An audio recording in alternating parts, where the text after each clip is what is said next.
शाह मौला का रोज़ा अभी सब जगह पर है, ये पूरी दुनिया में।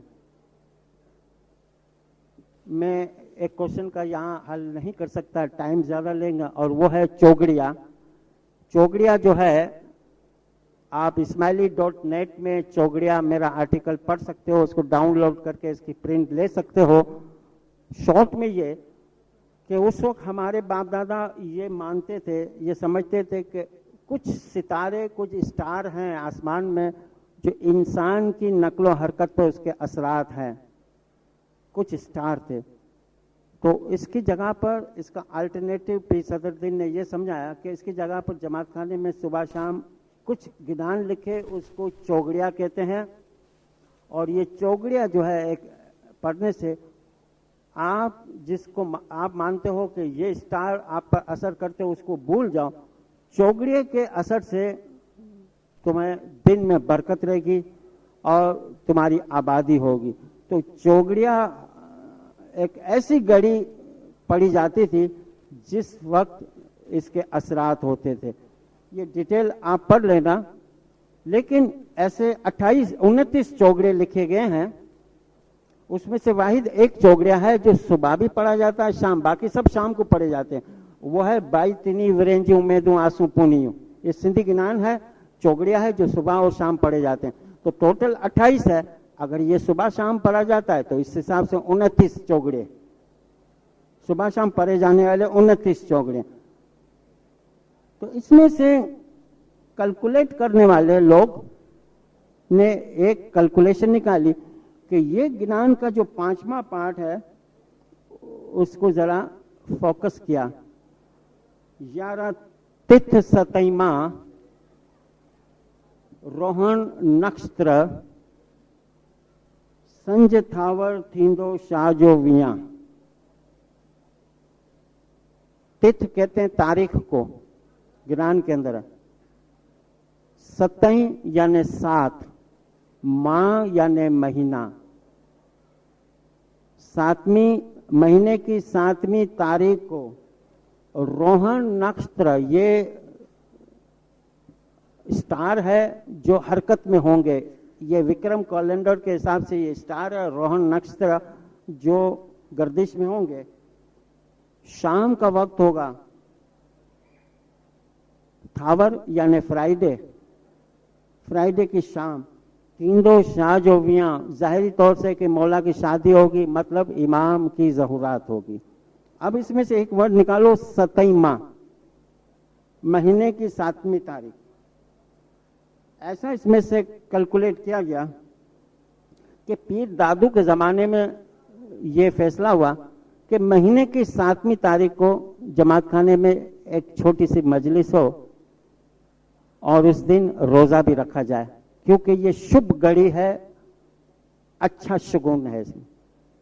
तो इसका नाम पड़ा सतैमा का रोज़ा।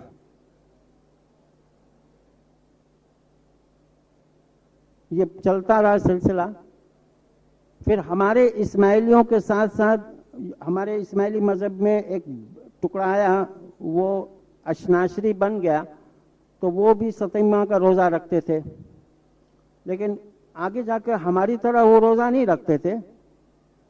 हमारा रोज़ा जमात खाने में होता था, इनके रोज़ा इमाम बाड़ा में होता था। लेकिन इसमें कठियारे की कहानी इंक्लूड कर दी, कठियारे की कहानी इंक्लूड कर दी। और ये कठियारे की जो छोटी सी कहानी है, इसको देखकर इस्माइलियों ने भी शुरू कर दी। अब सतैमा का रोज़ा जो गैर पढ़ते थे, इस तरह हम भी पढ़ते थे, दोनों में कोई फर्क नहीं था। फिर चलते चलते चलते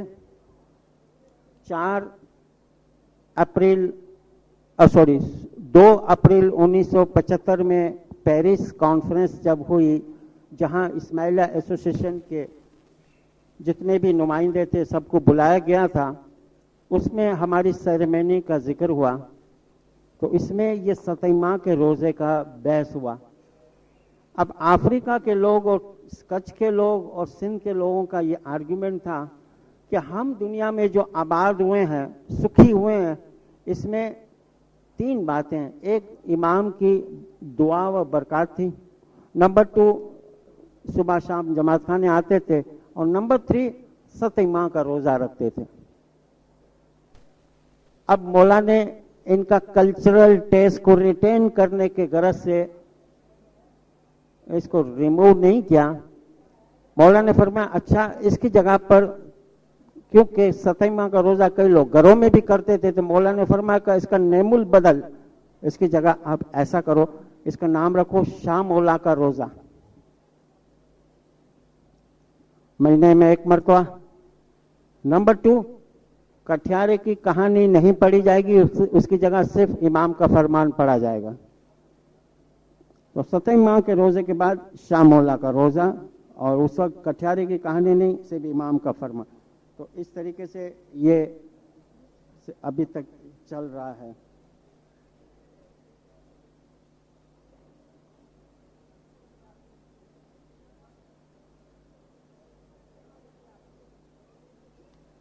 अब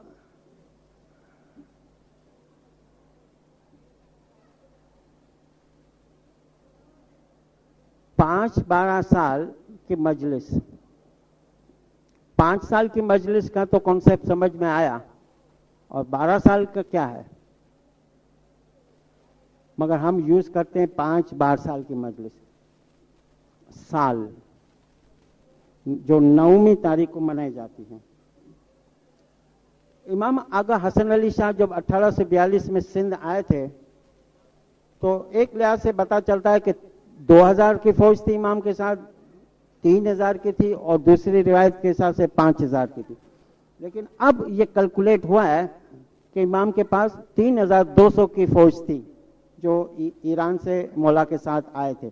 इसमें से सैयद वगैरह सब लोग मौजूद थे, मौला के गुलाम थे। वाड़ी के अंदर ये लोग मौला के साथ रहते थे। 1848 में जब मौला ने बॉम्बे को दरखाना डिक्लेयर किया, उसके बाद मौला समझ लो कि घोड़े से उतर गए और तलवार को रख दिया, यानी अब जंग का पीरियड खत्म हुआ। आखिरी जंग जिरक की जंग हुई थी। उसके बाद यानी 1843 में, 1848 में मौला समझ लो घोड़े से उतर गए, अब तलवार का पीरियड खत्म हुआ। अब ये जो इमाम के साथ इतने लोग आए थे 3200 के करीब, इसके खाने पीने का खर्चा इमाम बर्दाश्त करते थे। वाड़ी के अंदर ये वाड़ी के बंगले के आसपास ये लोग अपना खेमे लगा कर रहते थे। तो बॉम्बे के जो साहिब हैसियत लोग थे, उन लोगों ने देखा कि मौला के ऊपर दुनियावी तौर से एक बोझ है, हमें चाहिए कि हम मालदार हैं, शेयर करें। तो मौला के पास अर्ज की कि या मौला, ये जो नौकर के जो खर्चे हैं, कोई बावर्ची है, कोई घर साफ करता है, अब सोल्जर से हटकर अब ये सिपाही बन गए मौला के, इस तरह कोई वाड़ी के बंगले को साफ करता है, कोई कासिद का काम करता है, कोई पैगाम पहुंचाने का काम करता है, वेरियस किस्म के काम करते हैं, लेकिन खाना पीना सब आपके तरफ से। अब हम चाहते हैं कि एक आदमी का हम खर्चा बर्दाश्त करें। और मौलाना ने फरमाया ठीक है। अब हिसाब ऐसा किया गया कि एक आदमी का एक महीने में खर्चा था 8 रुपया 33 पैसे, 8.33। अभी तो 800 रुपये भी कम है। 8 रुपये और 33 पैसा पर मंथ एक सोल्जर का खर्चा था। हर एक शख्स ने कहा मेरा नाम लिखो। मौला को पूछा गया, आगे जाकर ऐसे 10-15 आदमियों ने एक एक सिपाही का खर्चा अपने कंधे ले लिया। तो मौला ने फरमाया कि तकरीबन 4-5 साल तक ये लोग रहेंगे, फिर चले जाएंगे। तो एक साथ मौला के पास अर्ज की कि अच्छा हम 5 साल का खर्चा देने के लिए तैयार हैं। तो एक साल का 99.96 रुपीज होते थे, और 5 साल का हिसाब किए तो 499.80, 500 रुपये दे देते थे साहिब हैसियत। एक सिपाही का खर्चा अपने जिम्मे लेते थे। इसके बदले में वो सिपाही जो मौला की खिदमत करते थे, वो खिदमत का सवाब इस शख्स को मिलता था, इस व्यापारी को मिलता था। खिदमत वो करे, उसका चार्ज हम बर्दाश्त करते थे, वो इसको मौला देते थे। 5 साल की खिदमत जो इमाम हुसैन के दौर में दी गई थी। अब हुआ ऐसा कि 1852 के अंदर सिपाही कम हो गए। अब 3200 की जगह अब सिर्फ 600 रह गए। अब मुरीदों की विश कंटिन्यू थी। एक वक्त ऐसा आया कि 1881 में अभी आगा हसन अली शाह इमाम हयात थे, एक भी सिपाही वहां नहीं रहा, मगर मुरीदों की ख्वाहिशात जारी थी कि या मौला, अगर सिपाही हो या ना हो, लेकिन 5 साल की खिदमत जो है हमने जो आपको पेश की है उसको कंटिन्यू रखो, या इसका एक नेमुल बदल या अल्टरनेट समझाओ। 1885 के अंदर इमाम आगा अली शाह रतार अपनी हयाती के अंदर इसका नेमुल बदल यानी इसका अल्टरनेट निकाला कि हम इसको मजलिस के अंदर कन्वर्ट करते हैं। और फिर इमाम सुल्तान शाह के ज़माने में 1892 के अंदर पहली मजलिस पूना के अंदर हुई थी, उसका नाम था 5 साल मजलिस।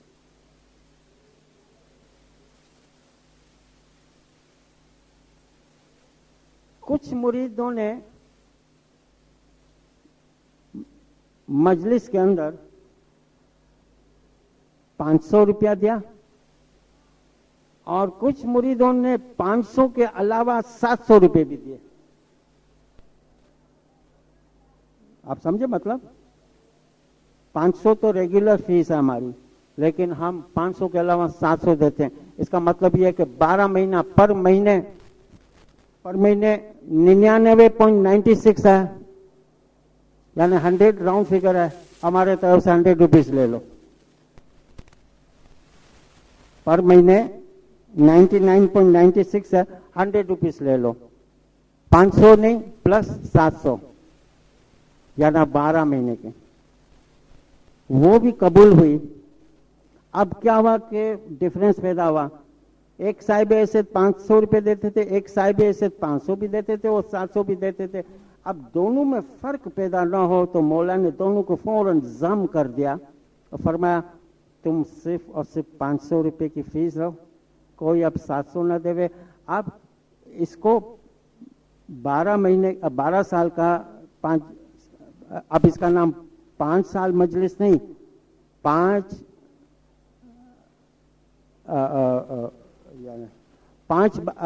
साल 12 साल की मजलिस, 5 12 साल, यानी कम से कम इसको 5 साल का फायदा, ज्यादा से ज्यादा 12 साल का फायदा।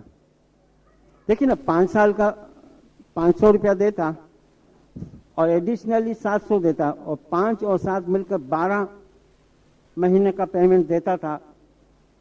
इसको मौला ने जम करके नाम वही रखा, लेकिन इसका टाइटल रखा 5 12 साल, लेकिन आपको मन मुराद देना है 500। और ये इस तरह 5 12 साल, यानी 5 12 साल का मतलब एक्चुअली क्या है, कम से कम 5 साल, ज्यादा से ज्यादा 12 साल का आपको सवाब पहुंचेगा। कुछ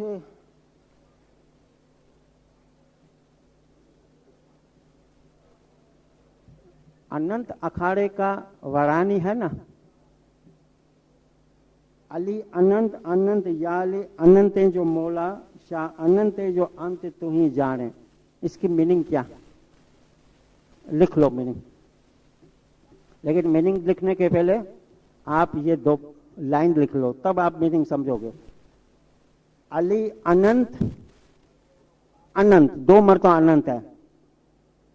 अली अनंत अनंत या अली अनंत जो मौला, या अली अनंत जो मौला, शाह अनंत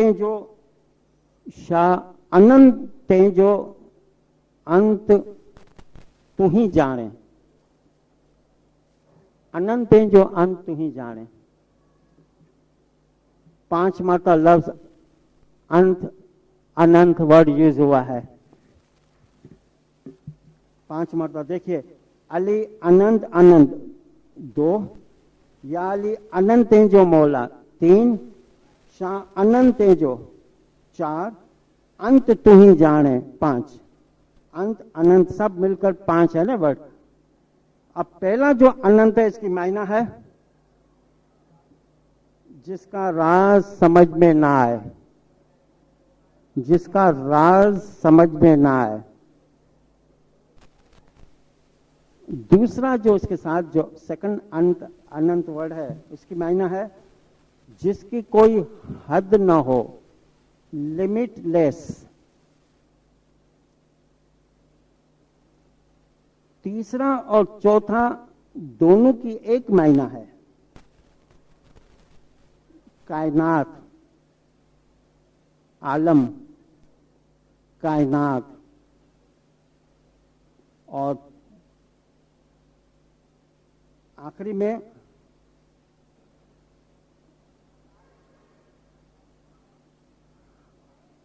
पांचवा है अंत, अंत यानी राज। अब आप मीनिंग समझ जाओगे।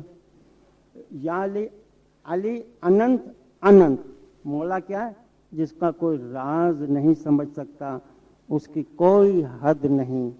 या अली अनंत हैं जो मौला, आए मौला, ये मौला है जो कई आलमों का मालिक है। शाह अनंत हैं जो इन तमाम कायनात का अंत यानी राज तू ही जानता है। ये 4-5 तरीके से जो मैंने आपको मीनिंग समझाई, अब आप आराम से इसका ट्रांसलेट कर सकते हो।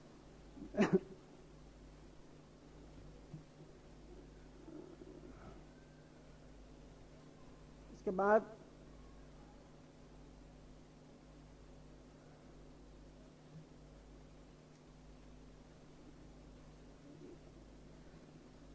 काफी चीजें हैं और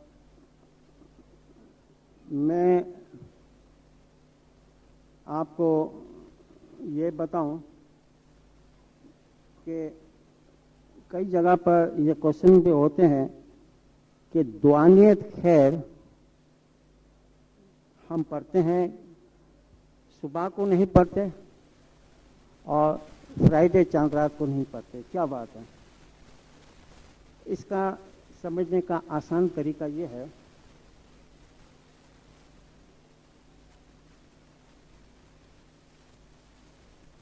कि हमारे तरीके के अंदर, इंडियन ट्रेडिशन के अंदर गटपाट थापा जाता है सुबह को और फ्राइडे चांद रात को या कोई और ओकेजन पर। इस गटपाट को 3 स्टेज में, इस गटपाट के 3 स्टेजेस हैं। गटपाट थापने की दुआ, गटपाट उठाने की दुआ, गटपाट कायम करने की दुआ। 3 है।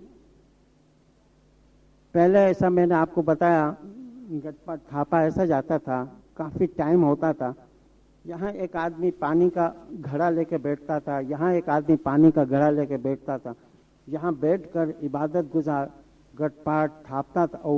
गटपाट थापता था, इसको जो पसीने आते थे ये इसके वो पानी छिड़कते थे। ऐसा जमाना था। और अपनी इबादत की ताकत से हॉली वाटर को हॉली वाटर में कन्वर्ट करता था। फिर कभी कभार इमाम, मैंने बताया कि इमाम अब्दुल सलाम कैसे रुमाल बेचते थे, मैंने आपको समझा दिया था। तो इस तरीके से मुरीदों की डेवलपमेंट, इकोनॉमिकली कंडीशन तो अच्छी होती गई, मट्टी से उठे उरूज तक गए। अब उसकी रूहानी दुनिया कमजोर होती गई। जैसे कि अमेरिका के अंदर मौलाना ने एक फरमान किया था, मैं देख रहा हूं मौलाना हाजिर इमाम ने फरमाया कि तुम्हारे पास इतने डॉलर आ जाएंगे, इतने कमाओगे कि तुम्हें इसकी गिनती करने के लिए तुम्हारे पास टाइम नहीं होगा, इतनी दौलत कमाओगे। लेकिन साथ में मौलाना ने फरमाया, ये मैं देख रहा हूं कि एक जेब से तुम्हारा डॉलर आएंगे, दूसरे जेब से मुझे डर है, खौफ है, मैं देख रहा हूं कि मजहब निकलता जाएगा। इसलिए तुम इसमें बैलेंस क्रिएट करो। इकोनॉमिकल कंडीशन बढ़ाओगे, साइड इफेक्ट है, मजहब के लिए टाइम नहीं है। और अगर गरीब थे हमारे बाप दादा तो मजहब था, दौलत नहीं थी। अब इसको एक बैलेंस रखने के लिए मौला फरमाते हैं, पहले ऐसा थापना होती थी, ऐसी थापना पहले बैतुल ख्याल में कितने, अभी जितने यानी शाम के वक्त जमा खाने में जितने लोग आते हैं ना, इतनी तादाद बैतुल ख्याल की होती थी, अभी कम हो गई। इसकी वजह क्या है? दुनिया में हम इतने मसरूफ हो गए। तो रूहानी नुक्ते नजर से स्पिरिचुअली हमारी प्रोग्रेस कम होती गई, कमजोर होते गए। एक वक्त तो ऐसा भी आया कि दीदार के दरमियान इमाम सुल्तान शाह ने भगत काड़ारूरा को अपने पास स्टेज पर बुलाया।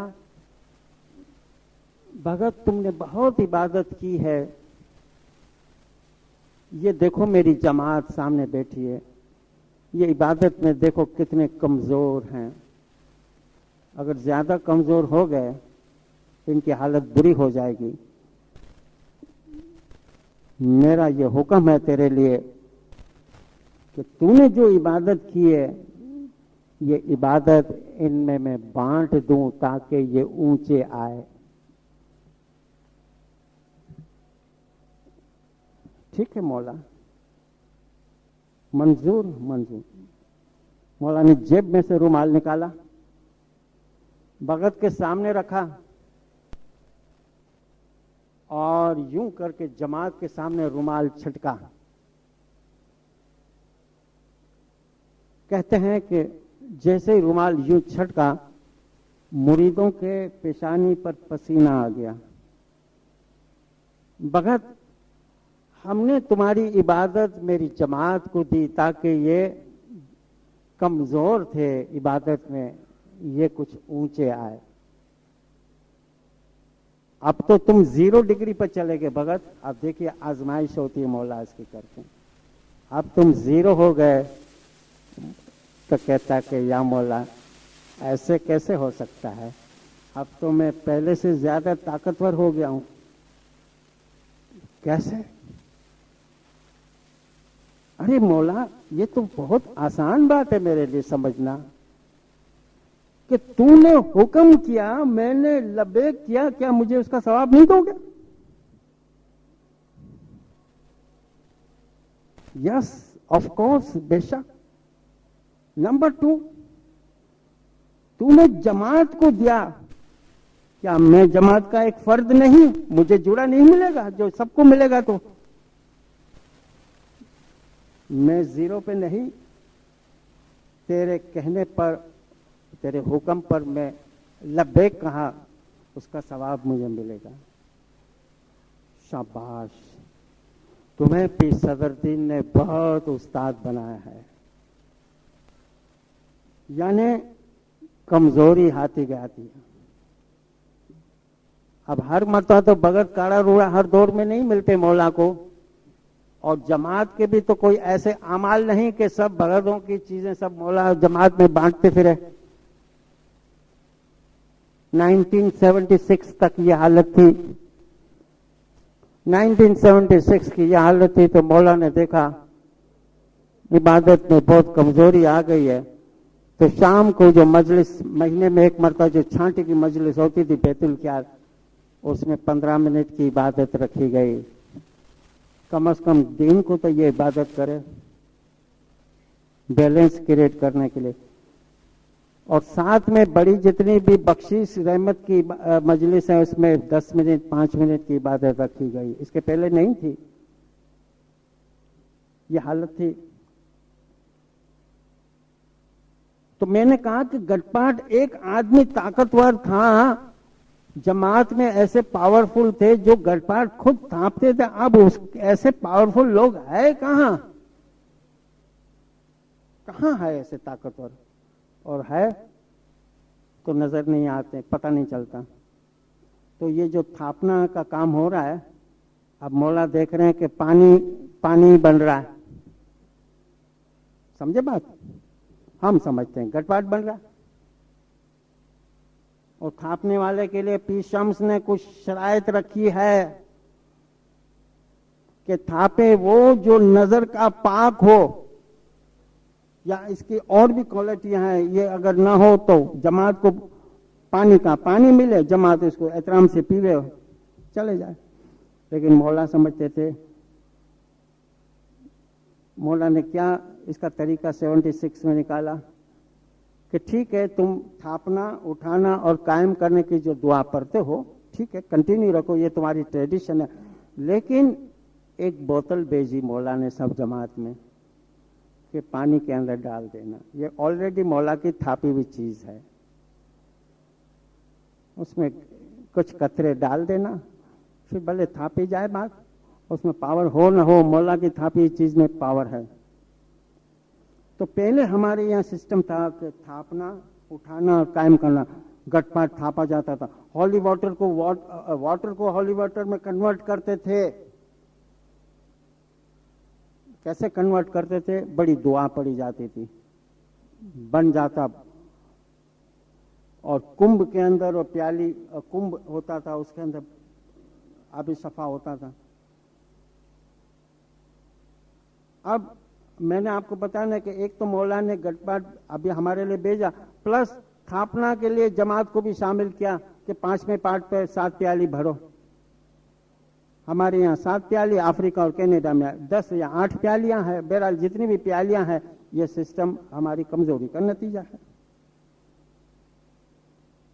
फिर जब थापा जाता उसके बाद गटपाट की सेरेमनी शुरू हो जाती थी। तो अब गटपाट को उठाया, अब हमारे पीर शम्स ने किनार में बताया कि जब गटपाट की क्रिया होती है तो रूहानियां आती है,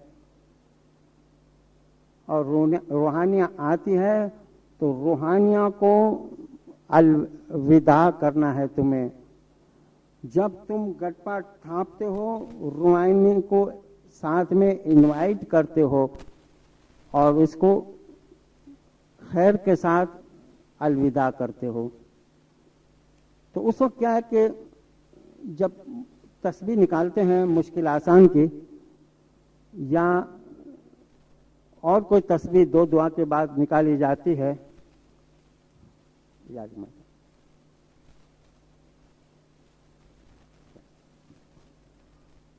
तो उस वक्त दुआनियत खैर नहीं पढ़ते। अगर उस वक्त दुआनियत खैर पढ़ लेवे तो रूहानियां खैर के साथ अलविदा हो जाती है। उसकी हाजिरी में ये चीज रहे हमारे बुजुर्गों ने हमें सिखाया। फिर गटपाट, थापा हुआ गटपाट को उठाया जाता है, उठाया जाता है, उसकी दुआ दी जाती है। फिर इसके बाद गटपाट कायम करना, कायम करने के, कायम वर्ड तो इजी है समझना। अब अकीमुस सलात, नमाज कायम करो, कायम करो यानी एक चीज जो कंटिन्यू है उसको बरकरार रखो। नमाज कायम करो, सलात कायम करो का मतलब क्या कि एक चीज कंटिन्यू है, इसको बरकरार रखो, उसकी दुआ। तो गटपाट कायम करने से मुराद क्या है कि कंटिन्यू चीज है, उसको बरकरार रखो की दुआ। कंटिन्यू चीज को ये डिक्लेयर करना कि ये हम इस वक्त तो क्लोज करते हैं, लेकिन ये बरकरार है, कंटिन्यू है, कायम है। और उस वक्त दुआनियत खैर पढ़ते हैं। हमारे बुजुर्गों ने गिनान में ये बताया कि इस तरह रूहानियाँ चली जाती है। अगर पहले पढ़ोगे तो वो पहले चली जाएगी, इसलिए हम इसकी हाजिरी में आबी शफा पी लेते हैं। तो इस तरीके से दुआनियत खैर। और ये दूसरा क्वेश्चन एक था, और वो ये कि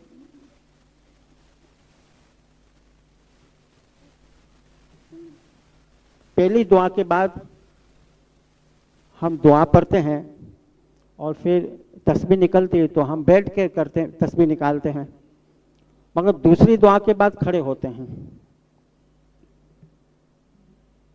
तो फर्क क्यों? दोनों में हमें खड़ा रहना चाहिए या दोनों में बैठना चाहिए? तो पहली हमारी जो पहली तस्बीह जो है मुश्किल आसान की, एक तस्बीह है मुश्किल आसान की, या अली पढ़ते हैं यहाँ बैठ के। दो दुआ के बाद 18-19 दुआएं हैं। हम एहतरामन, हमें हुक्म है कि तुम खड़े हो जाओ, इसमें बैठो नहीं।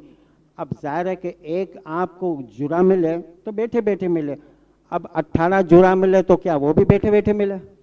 एहतरामन खड़ा रहना है।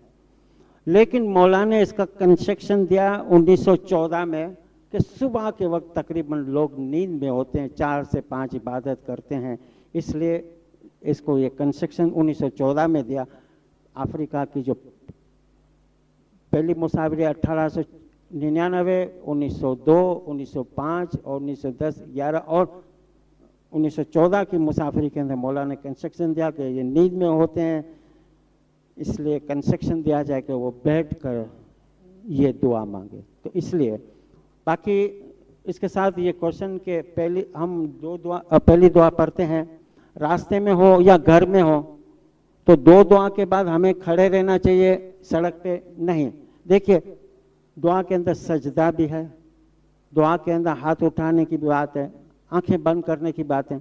तो हम बस में, रास्ते में, मजलिस में, कहीं पर भी होते हैं, इशारे से दुआ पढ़ लेते हैं, मौला का फरमान है। उस वक्त ना हम सजदा करते हैं, ना आंखें बंद करते हैं, ना किसी को ऐसा इशारा दे दें कि कोई समझे कि ये दुआ पढ़ रहा है, मगर मन के अंदर पढ़ लेते हैं। जब एक चीज़ मन में पढ़ लेते हैं तो दुआ के बाद अगर आप तस्बीह निकालो या अली या मोहम्मद, तो ये ज़रूरी नहीं है कि वहाँ खड़े रह जाओ, वो भी मन के अंदर आप बैठे हो इशारे। मेन चीज़ ये है कि आप करते क्या हो। मैं यही आपको बताया कि मौला को 1 रुपया दो, मौला के पास पेश करो, या 100 रुपये। ना 1 रुपया कबूल होता है, ना 100 रुपया कबूल होता है। कबूल होता है सिर्फ आपकी नीयत, ये याद रखना। तो इसी तरीके से दसौन जो है भारी, अभी भारी समझा जाता है। मैं कहता हूँ, मेरा अंदाज़ा है अभी भी दसौन देना आसान है, भारी नहीं है। दसौन देना अभी भी आसान है, लेकिन दसौन देने के बाद उसको भूलना भारी है कि मैंने दसौन दी, ये मन से निकालना ये सबसे बड़ी चीज़ है। और यही एक रस्म है जो क्वेश्चन के अंदर कि एक वक्त ये बंद हो जाएगी, ये रस्म बंद हो जाएगी। 5-12 साल के बॉम्बे के 2 फरमान हैं जिसका अभी हम यहाँ जिक्र नहीं करते। एनी हाउ काफ़ी क्वेश्चन थे, और आखिरी क्वेश्चन जिसको हम अभी यहाँ डिस्कस नहीं करते, और वो अमीर पीर। तो मैंने बड़ी कोशिश की, मैंने कहा कि 28 पेज पर थे, उसमें फ़ोटो तस्वीरें निकाल के मैंने 20 पेज तक लाया। अकबर सुल्तान बेचारे ने आपके लिए कुछ फ़ोटो स्टेट कराई है, लेकिन आपने जो मुझे ईमेल दिया है, आप क्लास के लिए निकल चुके होंगे, तो वहाँ 7 बजे आपके जो ईमेल दिए थे तस्वीर वाली 28 पेज आपके ईमेल में ईमेल एड्रेस जो दिया था आपको हमने भेज दिया है आज अभी शाम को 7 बजे। बाकी बगैर फ़ोटोज़ वगैरह ये जो है ये इसकी हिस्ट्री है कि इसका क्या बैकग्राउंड है, क्यों लोग जाते हैं, अब जाना चाहिए नहीं। हिस्टोरिकली ये सब इमेजिनरी चीज़ है, बेबुनियाद है। आप पढ़ के आप खुद इसको असेस करो, खुद चेक करो। हमारे इस्माइली तरीके में ऐसी दरगाह, गुफा या किसी की गैबत के ऊपर हम यकीन नहीं रखते। आप लोगों ने 5 क्लास और आज 6ठी क्लास, जितना मुझसे हो सका 1.5 घंटे के टाइम मुझे दिया तकरीबन, उसमें हमने काफ़ी क्वेश्चन सॉल्व किए, लेकिन काफ़ी क्वेश्चन ऐसे हैं जो हम सॉल्व नहीं कर सके। आप लोगों ने गार्डन से लेकर यहाँ प्लेटिनम तक, कई लोग आज भी नहीं आए क्योंकि मजलिस वगैरह है दरखाना में। एनी हाउ कोशिश की, मेहनत की, इल्म का फैलाव किया, जितना आप लोगों ने कोऑपरेट किया। सबसे बड़ी चीज़ गार्डन लोकल तरीका बोर्ड के चेयरमैन, सेक्रेटरी, मेंबर्स, इन लोगों ने कोशिश की, इससे ये कामयाब हुआ। 2 मरतबा क्लास दरखाना में हुई, हम दरखाना के मुख्य कामड़िया के भी शुक्रगुजार हैं। 3 मरतबा यहाँ हुई, हमारे मुख्य कामड़िया, मुखियानी कामरानी प्लेटिनम जमात खाने के भी हम शुक्रगुजार हैं। और आज मुखी साहब खुद यहाँ पर मौजूद हैं। बाकी की जो कार्रवाई है आपके सामने होगी। आप लोगों ने जो कुछ मेरे साथ ताउन किया, क्लास के दरमियान ऊंच नीच होती है, कभी कोई नाराज़गी, गुस्सा या ऐसा कुछ महसूस किया हो, सॉरी, फॉरगेट एंड फॉरगिव। मुझसे जो भी हेल्प होगी आपकी, हमेशा आपके लिए मैं हाजिर हूँ। एनी सब्जेक्ट मैं कोशिश करूँगा। आपका बहुत बहुत और बहुत शुक्रिया। याली मदद।